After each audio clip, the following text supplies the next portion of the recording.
ஆசீர்வாதமான காலை வணக்கம். நான் ரொஷானா. நான் பெத்தனி சபையில் ஊழியம் செய்கிறேன். இன்றைய நாளிலும் நாங்கள் தேவனுடைய வார்த்தையை தியானிக்கப் போகிறோம்.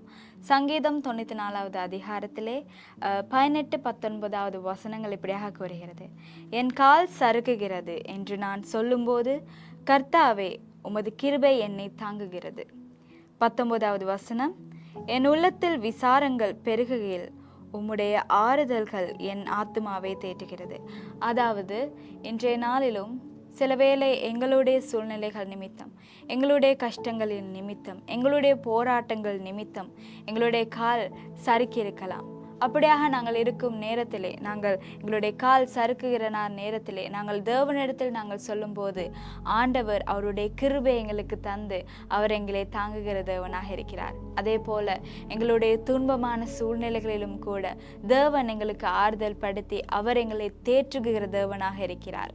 சங்கீதக்காரர் முதலாவதாக அவருடைய கால் சறுக்குகிறதான நேரங்களில் அவர் துயரமான துக்ககரமான வேலையில் இருக்கும்போது அவர் முதலாவதாக தேடியது தேவனே. இன்றைய நாளிலும் நாங்கள் முதலாவதாக நாங்கள் தேவனை தேடுவோம்.